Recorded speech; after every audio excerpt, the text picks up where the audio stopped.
Yeah.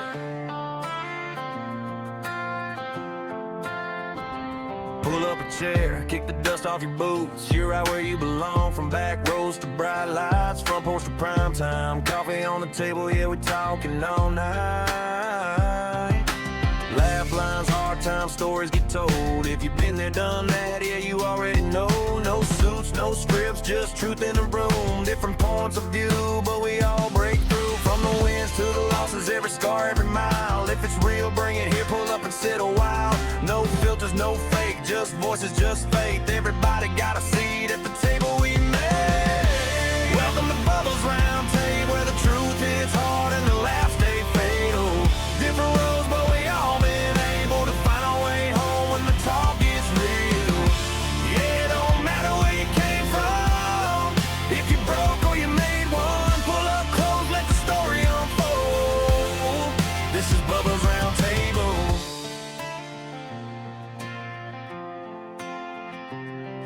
Been a long way up, been a long way down. Had my back to the wall, still stood my ground. Real ones around me, yeah, we built this thing. From late night talks to a microphone drain. Opinions fly fast, but respect stays strong. We can disagree and still get along. If you're living that life or you're chasing that flame, got a voice at the table, say it loud, say it plain. No mask, no shade, just real that stays. Every seat full, every word got weight.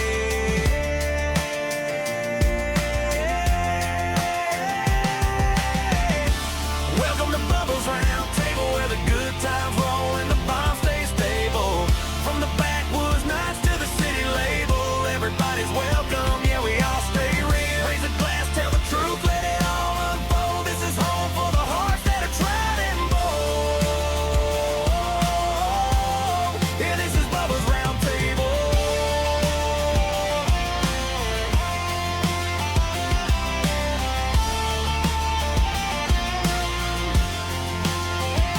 We don't need permission, we don't need a name, just a seed, a voice, and a spark to flame. If you've been unheard, if you've been alone, this table's built strong, yeah, it's carved in stone. Round table. Welcome to Bubba's Round Table, where the stories live on and the truth won't fade, no. Pull that chair close, yeah, you already know. This is family now, welcome home.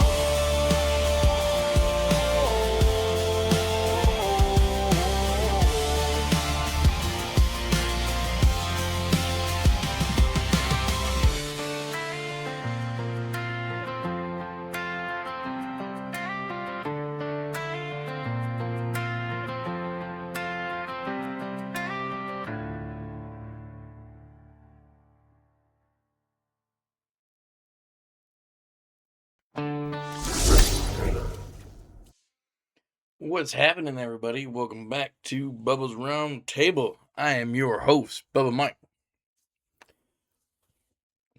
Interesting topics for today, guys. Old school toughness versus modern player safety. What would past legends be able to dominate the game today? The GO debate, and it's never really going to end. Let's be honest. Are the rules changing protect players or changing the sport too much? And fans, refs, or leagues, who ruins the game the most?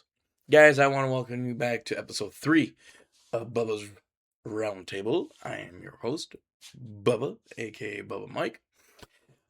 Interesting topics for the day, guys. You know, we're gonna go and dive into the little meat and potatoes that we like to go and say around here. I know my hair's a little jacked up, guys. I threw on a hat after I got out of the shower and just slicked it back the best I can.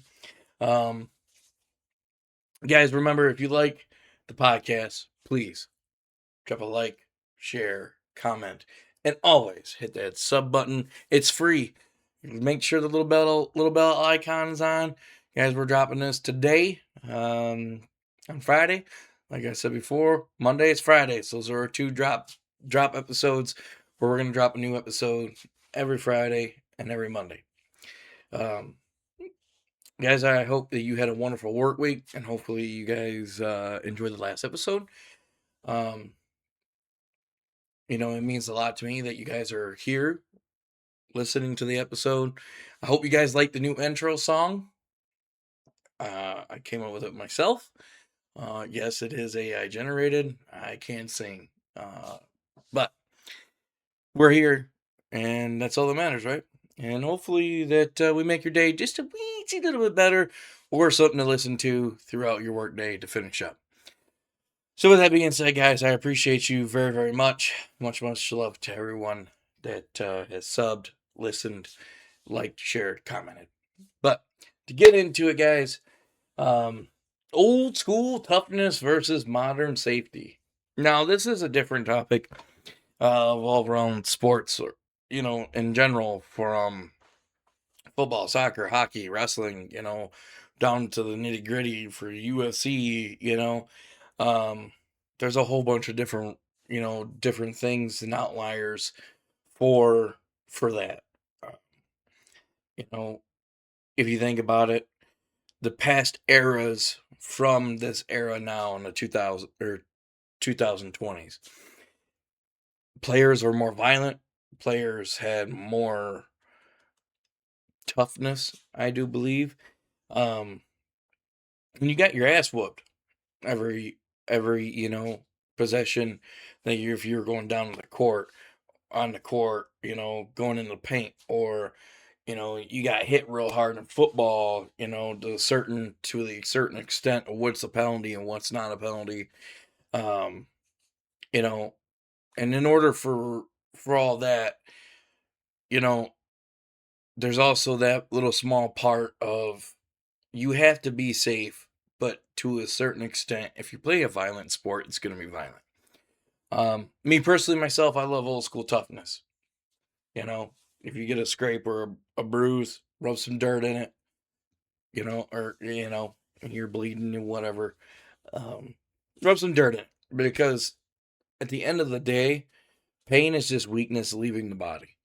And you know, we didn't have all these sicknesses like you go and quote unquote get, or kids didn't get as sick as often when I was a kid. Chad, or you guys, I'm only 29. I'm a 90s baby. I was born in 96. Um, so I was growing up the old school, old fashioned way of being able to play tough, play mean, play fast. My sports were I was in football, wrestling, powerlifting, and track and field. Obviously, within powerlifting or track and field, you really don't have to be aggressive. And wrestling and football, you have to. Um, and the meaner that you played and the more athletic that you played, kind of, you don't have to have that flashy men style, but if you're as tough as nails or as strong as iron, because iron sharpens iron, which means if you're, if you're as strong as iron and you go against iron, then you're gonna just make yourself more, you're gonna be stronger. Um, I do see the modern safety aspect because my brother is a college football player right now. Currently, he's a freshman in college playing, well, going to be sophomore into next football season. I understand the safety because of, CTE, um, bigger hits. You don't want kids getting hurt. I say kids, but they're young men. But you guys are getting what I'm saying. You don't want to see kids getting hurt. You don't want to go and have um, people going out and just injuring people on purpose. Now, there is a big discrepancy with that, especially in the NFL during the New Orleans Saints era with Sean Payton, due to Bountygate, going out and hurt people on purpose. Supposedly there's been a whole bunch of people that have came out and said, yeah, we were told to go and hurt people. Yes, football is a violent sport. Um, there is going to be physical contact. There is going to be that boom, and you just get hit in the face, and there ain't nothing you can do about it.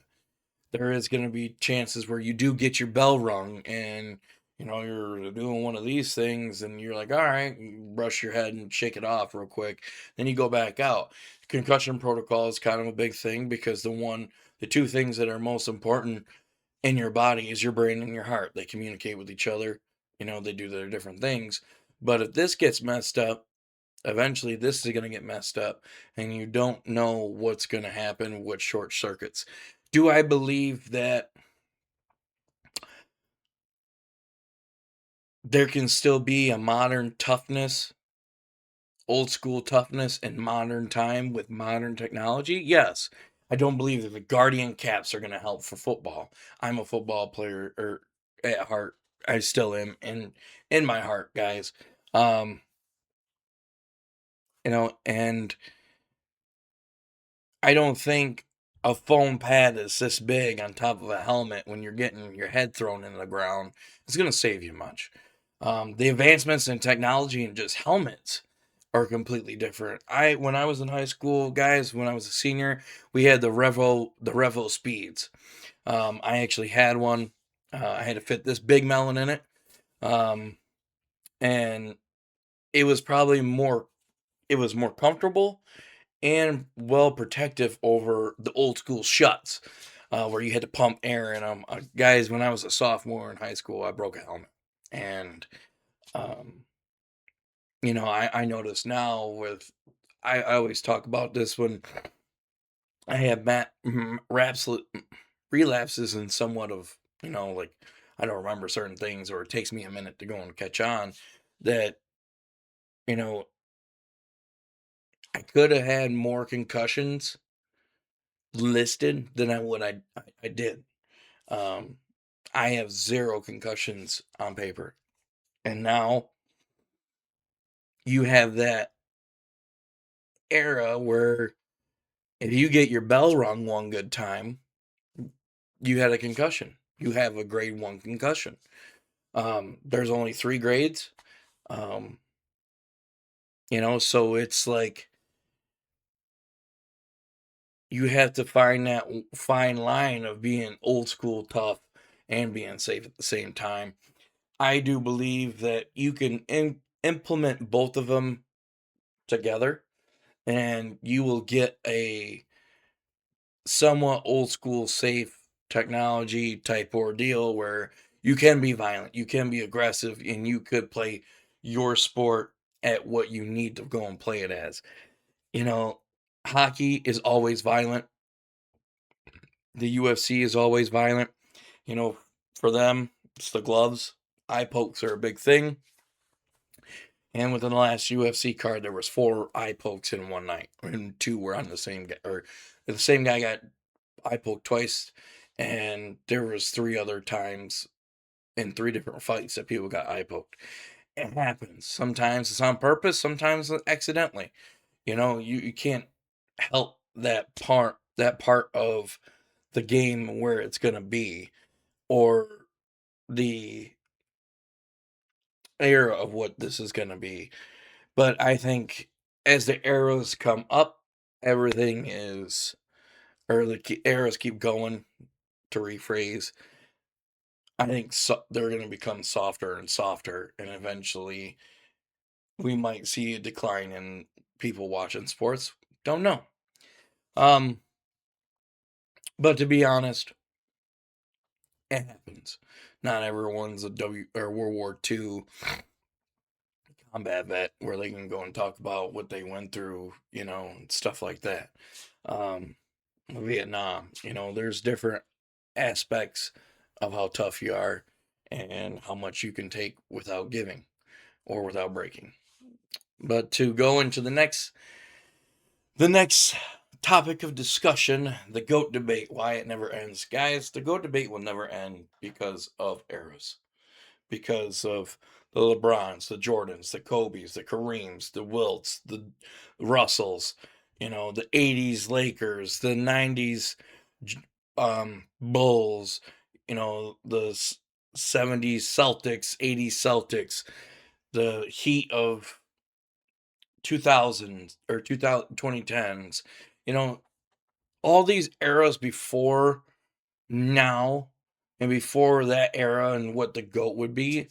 It's the same thing with, with football. Brady is considered the GOAT, and to me, there's no debate over it. But there's people that say that, Mahomes is going to be way better, or, Montana was way better than him, or this guy's better than him. If you come down to it, it comes with stats, comes with championships, comes with domination, and for how long you were dominating. Guys, in my opinion only, Michael Jordan will always be the GOAT of basketball. Tom Brady will always be the GOAT of football. There is no person that has won 7 rings in football. There's no one person that won 6 rings in football.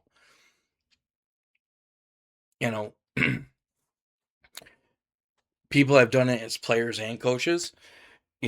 Just like Phil Jackson, Phil Jackson, he's won rings as a coach with 2 different teams. Belichick's won rings with 2 different teams. Brady won rings with 2 different teams. Michael Jordan won rings with 1 team. LeBron has had to go and win rings with 3 different teams. In order to chase those rings, in order to chase greatness, in order to be able to say, I'm better than you, or I'm better than this guy, or I'm better than everybody. Guys, top 3 quarterbacks of all time. It would be Tom Brady, Peyton Manning, and probably Joe Montana.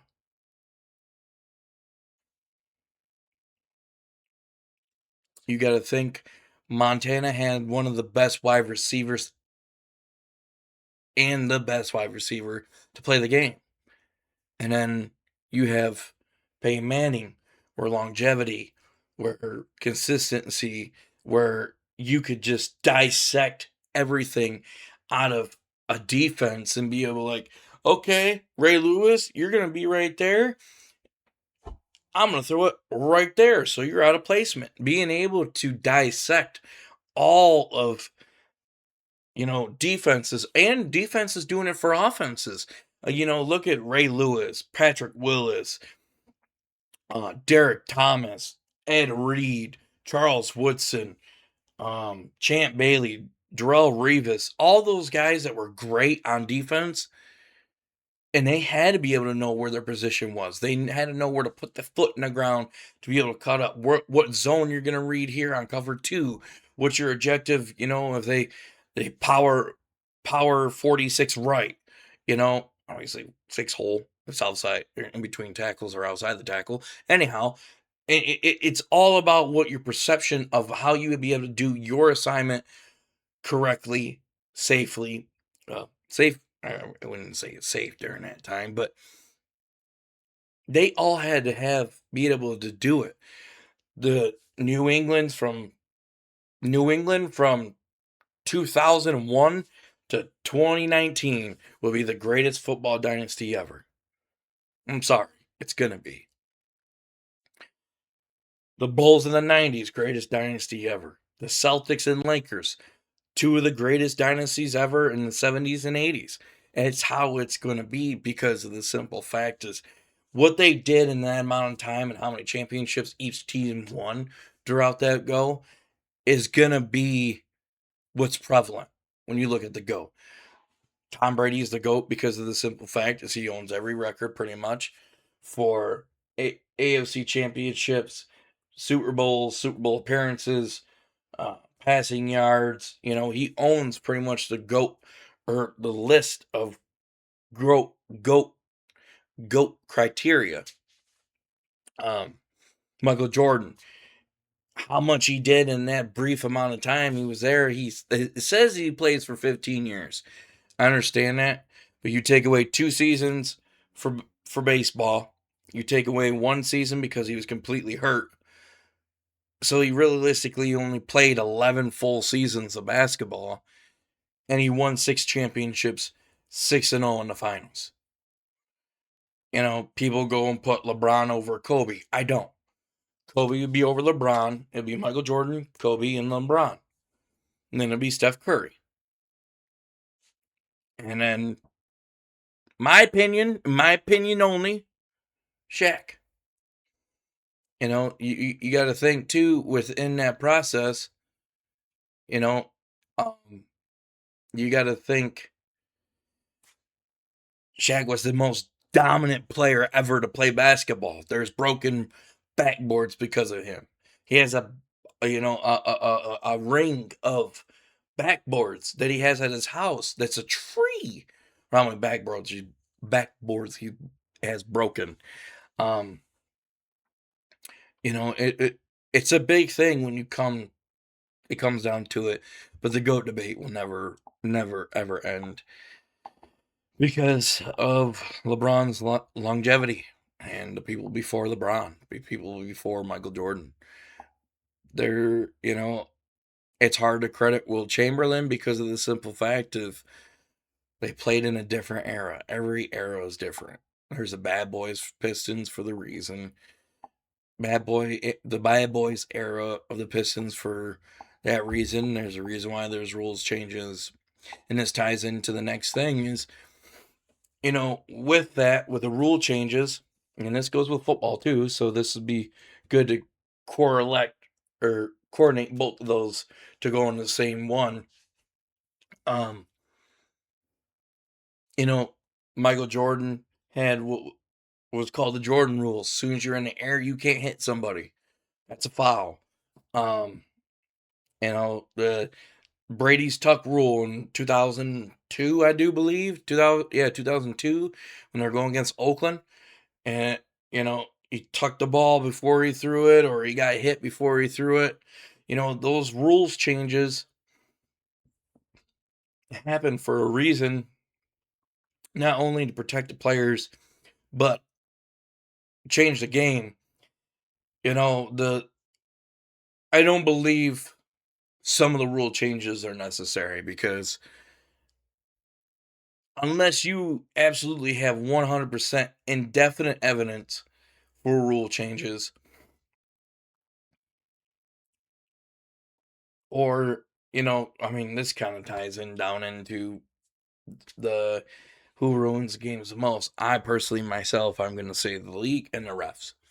But rule changes, the helmet to helmet contact. Chad, if you hit somebody right here, right down here on the shoulder pad with your helmet, and their head goes like this a little bit, they're going to call you helmet to helmet.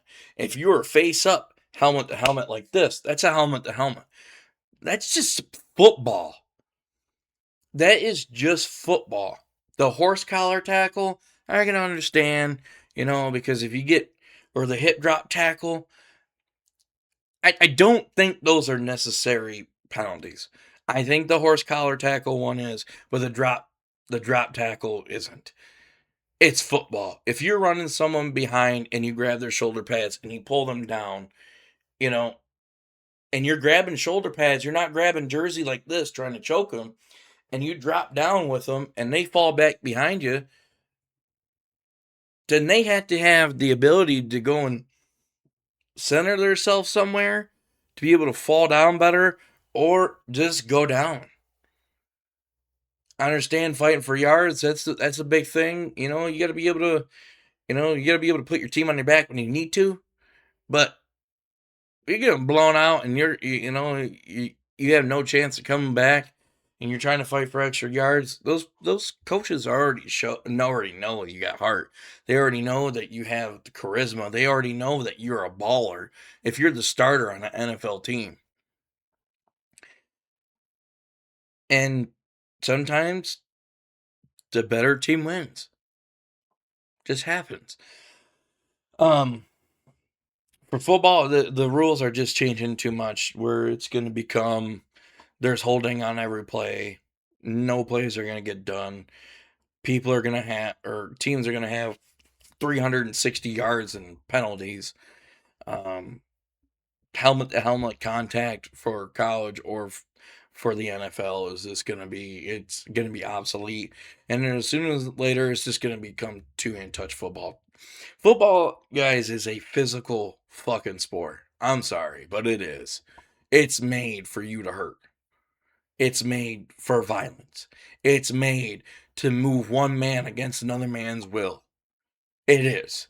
And when you sissify it and you don't let men or, you know, kids or young adults be able to play it 100% to their best ability and how they know how to play, then they're going to want to stop playing. Let's be honest. Illegal hands to the face penalty. That don't. I don't know. I mix reviews on it. I say no. You know, pass interference penalties, if it's blatant, you know, or if it stops you from holding or catching the ball, or, you know, if you give a push off as a wide receiver when you know you're getting held all the way down and the ref doesn't call it, you know, the rule changes, they protect, but they also take away from the sport too. I don't think fans ruin football. I think especially, or fans even ruin sports.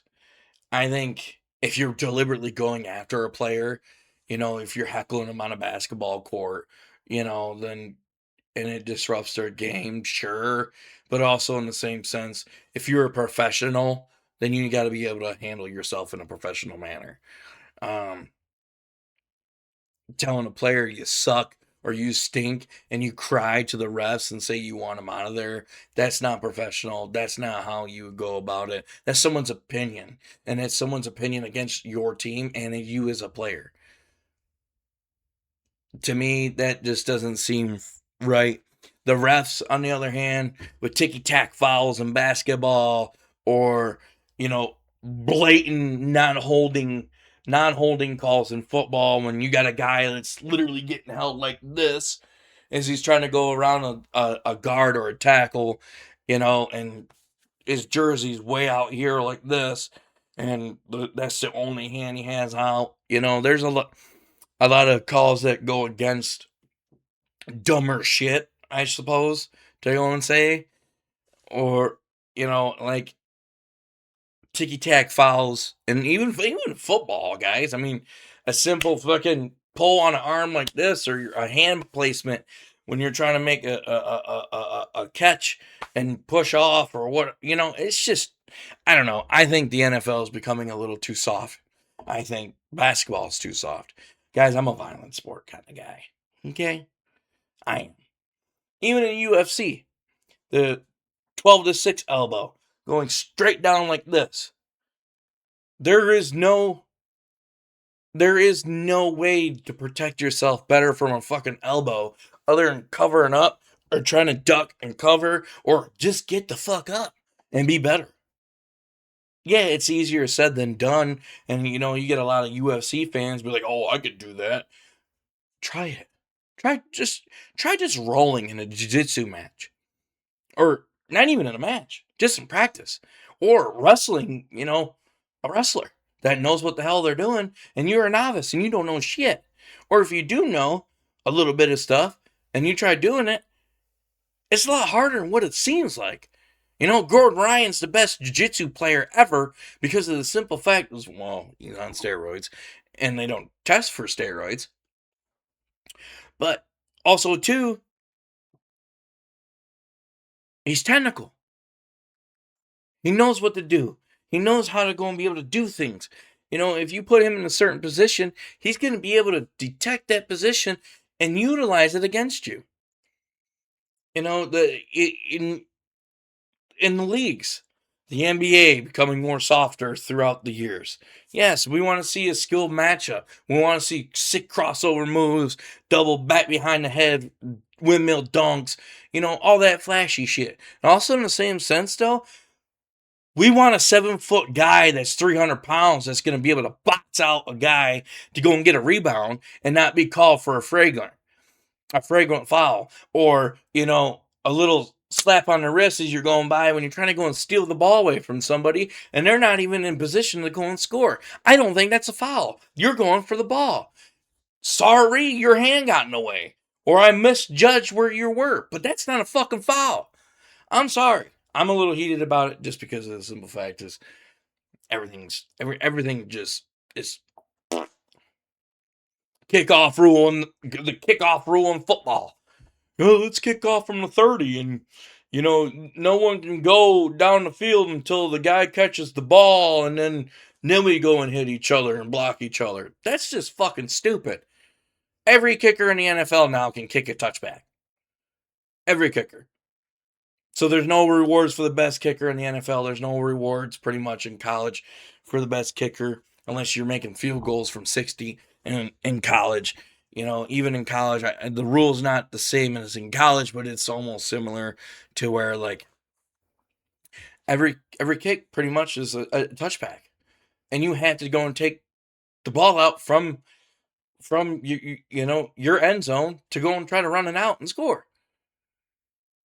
What happened in the good old days of just running downfield and colliding with each other and just what happened with that?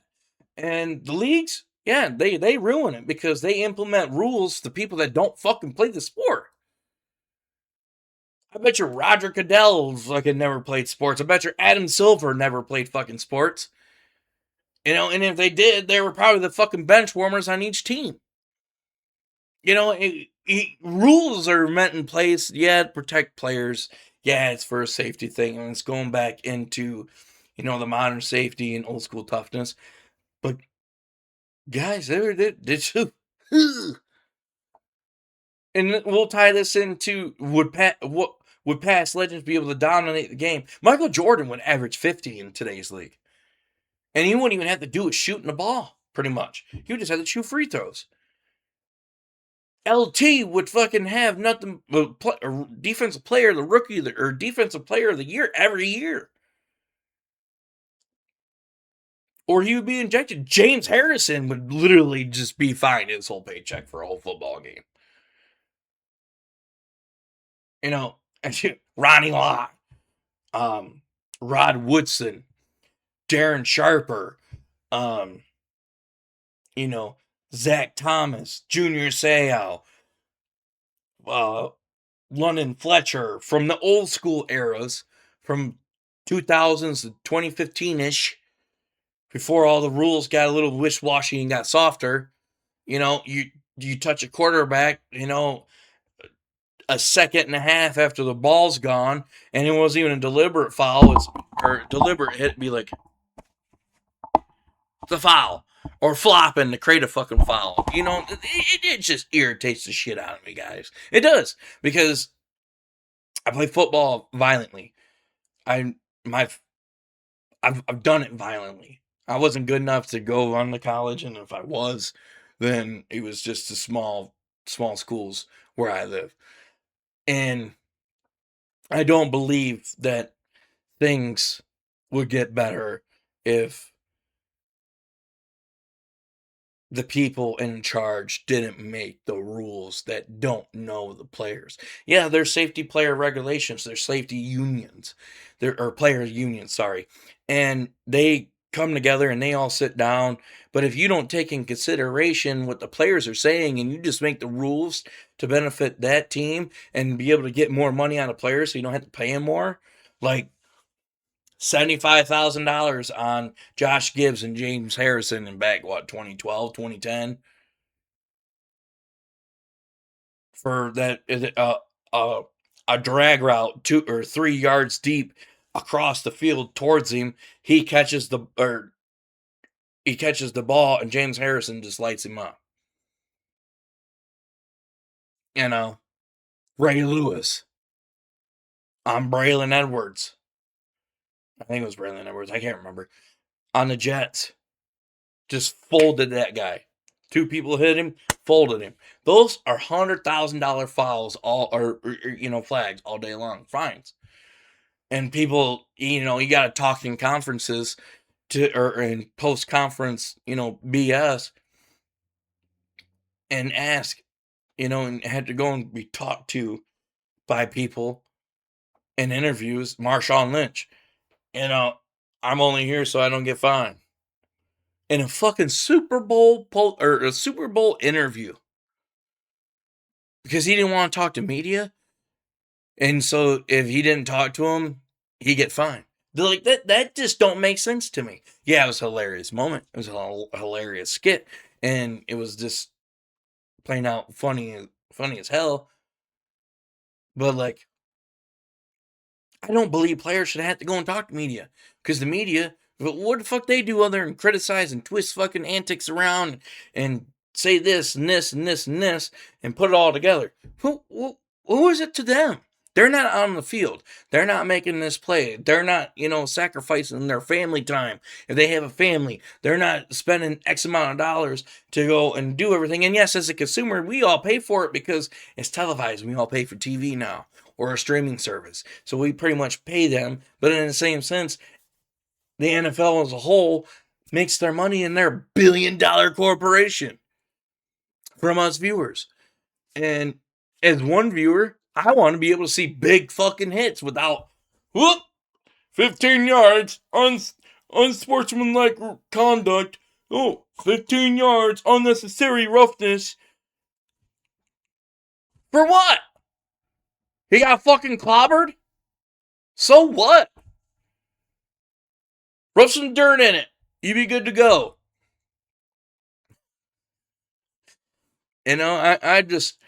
It just baffles me, guys. It does, to be honest. But yeah, guys. We're going to wrap up today's episode. It was just a short little brief episode, even though it was 30 some minutes. But I want to make sure that you guys remember, hit the like button, hit the share button, hit the comment button. Make sure you ring that bell when you hit the sub button. Because then you get to see me go on rants about certain topics more and more. But with that being said, guys, much love to everyone. Thank you for tuning in to another episode this week. Monday, 3:30 or 3 o'clock Eastern Time. Make sure you check out that episode. It's going to drop then. But with that being said, guys, we're going to get out of here for the night. Much love to everyone. Thank you for tuning in to this week's episode, or this second week's episode. And till next time, much love, and we'll see you in the next one.